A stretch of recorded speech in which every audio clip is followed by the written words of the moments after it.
Cette année en 2022, j'ai vraiment envie que tu atteignes tes objectifs, que tu atteignes tes rêves. Aujourd'hui, moi, qu'est-ce que je vais faire? Te donner un plan d'action. Un plan d'action qui va te permettre d'atteindre ce que tu veux atteindre en 2022. Évidemment, si tu regardes cette chaîne, on parle principalement d'immobilier. Alors, on va mettre ce plan d'action. Qu'est-ce que tu dois faire aujourd'hui pour être propriétaire d'un bien locatif en cette année? Je te fais vraiment un plan d'action détaillé, tu vas voir. Il y aura pas mal de choses, c'est assez dense. Et puis, assis-toi, prends une feuille, prends un crayon, parce que franchement, faut que tu bosses aussi un peu, il n'y a pas que moi qui dois bosser. Allez, on y va. Alors c'est bon, t'as ton papier, t'as ton crayon, tu es prêt? Eh bien écoute, on va commencer par se fixer les bons objectifs. Quand je dis les bons objectifs, c'est justement ne pas aller sur des objectifs qui ne seront pas assez précis pour déterminer ta trajectoire de 2022. C'est-à-dire que, par exemple, tu veux investir dans l'immobilier. Il faut que tu sois un minimum précis pour ne pas trop te disperser, sinon tu ne feras absolument rien. Moi, j'ai très envie de faire un investissement locatif. Mais non, Jacqueline, tu dois être beaucoup plus précise que ça. Parce que, effectivement, je veux juste faire un investissement rentable. Ce n'est pas précis. Toi, qu'est-ce que tu veux? Qu'est-ce que tu veux vraiment? Par exemple, tu veux investir dans une colocation rentable à 10% de rentabilité avec 400 € de cash flow mensuel net d'impôts. Voilà, là ça c'est précis. Là tu sais ce que tu veux, tu sais ce que tu vas devoir chercher. Et ça c'est hyper important parce que finalement, si tu te mets à regarder les immeubles de rapport, le Airbnb et les colocations, tu vas tellement te disperser que tu ne seras absolument pas assez précis pour obtenir ce que tu veux. C'est un petit peu comme les personnes qui veulent perdre du poids. Et par exemple, quelqu'un qui va te dire « Ah ben j'ai envie de perdre quelques kilos dans les prochains mois ». Ben non, en fait, t'es pas précis. Enfin, on s'en fout. Quelques kilos dans les prochains mois. Qu'est-ce que ça veut dire? Eh ben, ça veut dire que par exemple, t'as envie de perdre 6 kilos dans les 6 prochains mois. Allez, 1 kilo par mois. Eh ben, à ce moment-là, tu vas pouvoir découper ton objectif et tu vas pouvoir mettre les actions en place. Avec l'immobilier, c'est la même chose. T'as envie d'être propriétaire de 3 appartements en un an, ça peut vite faire peur. Donc, franchement, prends un objectif, allez, une colocation et tu le découpes. Et c'est ce qu'on va voir dans ce plan d'action. Mais avant de te montrer ce plan d'action pour être propriétaire de ton premier bien locatif en 2022, moi c'est Nico, j'investis dans des colocations à distance et sans CDI. T'hésites pas à t'abonner à ma chaîne YouTube pour suivre toutes mes prochaines vidéos et j'ai une masterclass consacrée à la colocation de A à Z. Tu as le lien en dessous de la vidéo, tu cliques dessus, c'est gratuit, 45 minutes de contenu gratuit avec les 10 villes les plus rentables en France pour faire de la colocation. Passons donc à ce plan d'action pour que tu sois propriétaire cette année de ton premier bien rentable. Alors écoute, là-dedans, il y a quelque chose qui va être très important, vraiment très important, ça va être l'organisation. C'est juste essentiel parce que si tu veux devenir propriétaire d'une colocation rentable, par exemple, prenons cet exemple, si tu suis cette chaîne, je pense que c'est quelque chose qui te parle. Eh ben, dans l'idée, c'est que ça se fait par des étapes. Tu ne peux pas obtenir tes résultats si tu es un peu, tu vois, je te l'ai déjà dit, si tu es à penser à plein de choses, ça ne fonctionne pas. Donc, être précis, ça c'est la première chose. Et une fois que tu as, en fait, c'est comme une carte. Une fois que tu as mis ton GPS, que tu sais où tu vas, eh ben tu sais comment faire pour y aller et tu vas faire étape par étape. Tu vas passer par telle route, tu vas prendre telle autoroute, tu vas passer ce département pour arriver là. Enfin, si tu veux, si tu dois aller de Paris à Nice, tu sais que tu vas à Nice, eh ben tu sais que tu vas être à Nice dans 3 jours, ben tu vas choisir tes routes et choisir le temps de travail en fonction, enfin de trajet en fonction de ce que tu vas atteindre. Et l'immobilier, c'est un peu ça. Tu vas être propriétaire d'une colocation rentable à 400 € de cash flow net d'impôts, enfin voilà, tous les mois. Eh ben, tu as ce plan à suivre. Alors 2022, premier trimestre, qu'est-ce que tu fais? Eh ben, tu définis ta ville. Ça, c'est ultra important. Ça dépend de plusieurs choses. Est-ce que tu habites déjà dans une ville rentable? Si tu habites dans une ville rentable, il n'est pas nécessaire de faire 400 km pour aller trouver de la rentabilité ailleurs. Franchement, simplifie-toi la vie. Moi, habitant Paris, ça a été logique du coup d'aller en province à plus de 3 heures de train pour aller trouver ma rentabilité. Mais ça a été aussi stratégique finalement par rapport à où j'habitais, à la ville que j'ai choisie. Tout ça, je ne l'ai pas fait par hasard. Donc toi, c'est important là-dessus. C'est important de définir une ville où tu vas être focus. Ne prends pas 5 villes en France et tu vas vouloir investir dans ces 5 villes. Ça va être trop compliqué. C'est vraiment ce que je te dis depuis le début, c'est savoir ce que tu veux et du coup de plus en plus un peu comme un entonnoir, tu vois, où tu vas, tu vois, ça va se raccourcir au fur et à mesure pour atteindre ton objectif à toi. Mais si tu commences à chercher dans 5 villes, tu vas vite te perdre. Et l'importance de l'étude de marché. J'ai des personnes qui m'écrivent et qui me disent oui, j'ai trouvé un appartement, il est méga rentable, j'ai 15% de rentabilité, il y a 800 € de cash flow, c'est fantastique. Et je leur demande mais top, mais est-ce que tu as fait ton étude de marché? Et des fois, j'entends que non, j'ai pas fait d'étude de marché. En fait, je suis même pas sûr de pouvoir remplir ce bien-là. Est-ce qu'il y aura de la demande locative? Eh ben, j'en sais rien. Et c'est en fait être à l'aveugle, hein, être là, ah, je sais pas.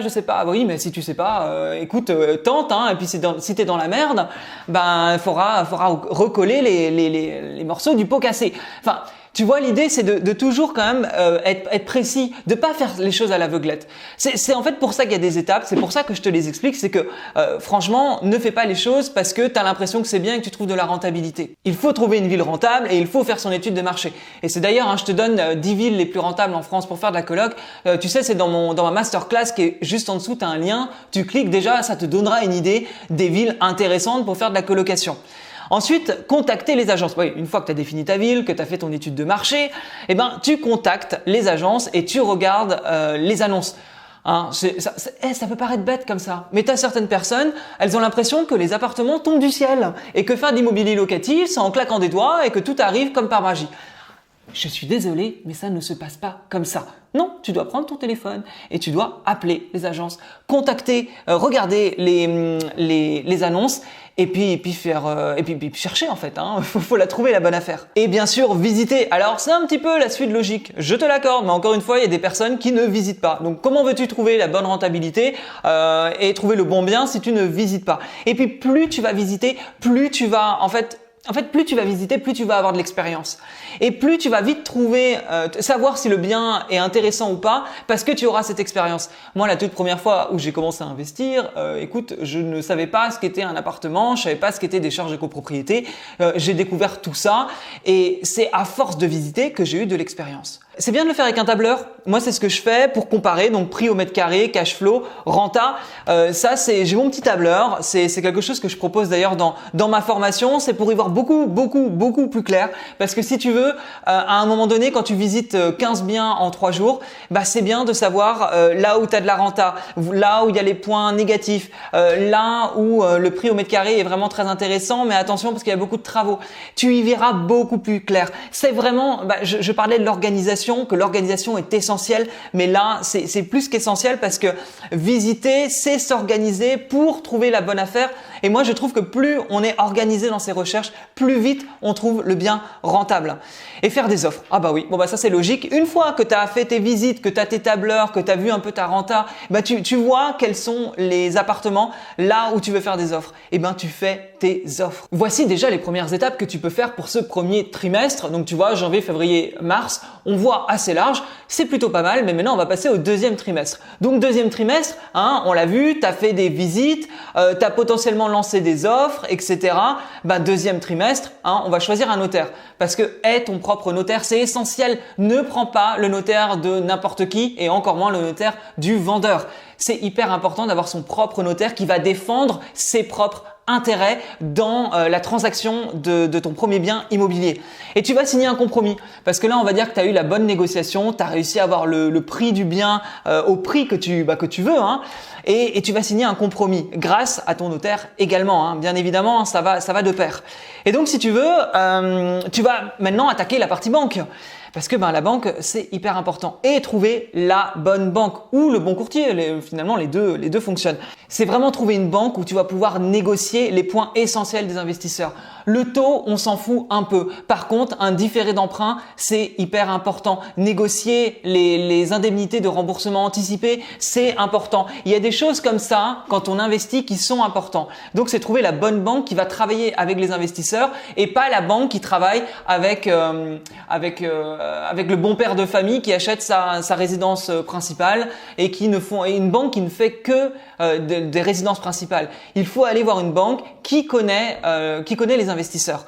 Choisir un bon artisan parce que là c'est un peu en même temps, hein, si tu veux, tu te retrouves à choisir la banque, mais entre temps tu sais globalement à combien montent les travaux, tu fais venir 3 artisans différents parce que le but c'est d'avoir 3 devis minimum afin de les comparer, de pas te faire avoir. Et un artisan c'est pareil, il y a plein de choix. Tu peux prendre un artisan, tu peux prendre un maître d'œuvre, tu peux prendre un courtier en travaux. Tu n'as pas qu'un seul artisan, il y a différents types d'artisans, différents types d'entreprises et ça va être important de trouver trouver une entreprise qui fonctionne le mieux pour toi. Par exemple, si tu es à distance, un maître d'œuvre c'est pas mal. Certes, il prend plus cher, mais il va tout gérer sur place et ce sera ton seul interlocuteur. Donc ça peut être intéressant. En fait, il y a beaucoup de choses, c'est en fonction de toi, de ton cas particulier, de qui tu es finalement.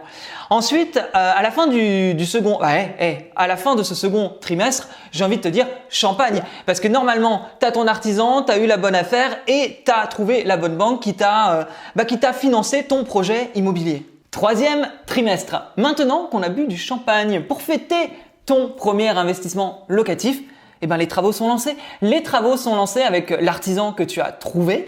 Et puis tu suis ça, forcément. Alors, soit tu le fais à distance, soit tu le fais sur place. Et tu vas même pouvoir commencer à trouver le fournisseur d'énergie. Tu vas voir avec ton artisan, est-ce qu'il en a besoin tout de suite ou est-ce qu'il est dans la démolition, par exemple. Et donc, tu n'es pas obligé de te précipiter sur trouver ton fournisseur d'énergie. Et idem, dans une colocation, c'est bien de trouver un fournisseur où tu vas faire des économies à l'année. Parce que vu que tu vas faire vraiment du clé en main et que tu vas tout fournir à tes locataires, c'est bien d'avoir un fournisseur qui soit plutôt économique. Tu vas anticiper les meubles aussi. Si par exemple ça tombe à un moment donné où il y a des soldes, profite pour acheter lit, canapé, matelas, parce que meubler une colocation, c'est quand même vite cher et c'est important si tu veux de pouvoir faire des économies là-dessus. Donc tu peux anticiper les meubles à ce moment-là, la décoration aussi, parce que finalement au fur et à mesure que les travaux sont en train de se faire, toi tu peux anticiper la déco. La décoration, ce n'est pas juste une plante verte, On parle aussi de la coloration des murs, par exemple, du style que tu vas donner à ta colocation. N'oublie pas qu'aujourd'hui c'est juste essentiel d'être différent pour se démarquer. Ne fais pas une décoration lambda tout en blanc où il n'y a pas grand chose, où c'est pas forcément ça ne sort pas de l'ordinaire. Aujourd'hui, démarque-toi. Et nous voilà au quatrième trimestre. Alors normalement là, tout est fait, c'est-à-dire que tu as terminé tes travaux, tu as terminé la décoration. Donc si tu veux, qu'est-ce qu'on fait? On prend les photos et on poste les annonces. On poste en tout cas une annonce pour cet appartement. Et c'est vrai que là c'est important, il n'y a pas que Le Bon Coin, il y a plusieurs sites que tu peux utiliser pour poster ton annonce de colocation. Ensuite, le choix des locataires, bien évidemment. Là, c'est important de trouver des locataires qui vont être des locataires de qualité, des locataires avec un bon dossier, mais aussi des locataires qui vont bien s'entendre. J'aime pas forcément prendre un groupe tu vois, si sur une coloc de 4, je vais pas prendre 4 potes en même temps. Pourquoi? Parce que si tu veux, tu vas te retrouver avec des gens qui risquent de partir tous en même temps, parce que du coup, ils terminent leurs études en même temps, ils sont dans le même cursus scolaire, donc ça m'intéresse pas trop. Et puis bon, forcément, 4 personnes qui se connaissent. J'ai envie de te dire qu'ils ont les mêmes horaires, ils font la fête au même moment, ils ont les mêmes envies, les mêmes idées. C'est pas forcément bien pour ton appartement. Donc moi, j'ai tendance à prendre des locataires qui ne se connaissent pas, mais je fais toujours en sorte en fait, si tu veux, pour moi, c'est important qu'ils s'entendent. Pour la durabilité de la colocation et éviter qu'il y ait trop de turnover, bien évidemment, mais aussi parce que je trouve que faire de l'immobilier, c'est de l'humain et j'aime cette idée de faire des choses de qualité qui vont faire plaisir aux personnes qui vont rentrer dans les appartements. Et si je peux créer des liens, c'est encore mieux. J'avais eu un remerciement d'une personne qui avait quitté l'une de mes colocations et elle m'avait remercié des amitiés qu'elle avait pu créer dans cette colocation. C'est-à-dire que c'était pas juste des colocataires, c'était devenu des amis. Et ça, c'est ultra gratifiant quand tu arrives à créer ce genre de choses. Éditer les baux, là c'est pareil, c'est une fois que tu as le choix des locataires, tu édites les baux. Moi j'ai tout un système où je le fais électroniquement parce que je suis à distance. Donc ça c'est pareil, c'est intéressant, ça évite de se déplacer et puis bon la paperasse, moi clairement c'est pas mon truc. Donc l'idée c'est hop, on fait ça électroniquement et on est débarrassé. Et encaisser les loyers.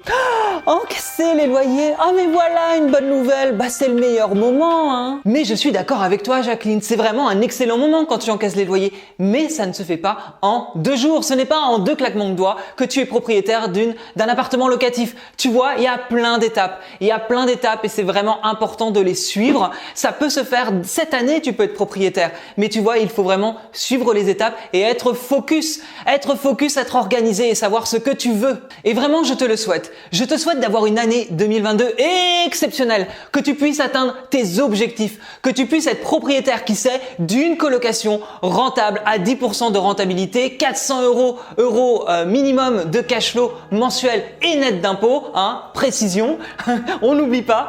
Et vraiment, suis ces étapes et atteins ce que tu veux. Parce que si je l'ai fait, en étant intermittent du spectacle sans CDI, qu'est-ce qui fait que tu ne pourrais pas le faire? N'oublie pas que j'habite Paris et que je suis allé à plus de 3 heures de train pour faire mes investissements immobiliers. Donc franchement, à partir du moment où 6 mois j'ai réussi à le faire, il n'y a aucune raison que toi, tu n'y arrives pas.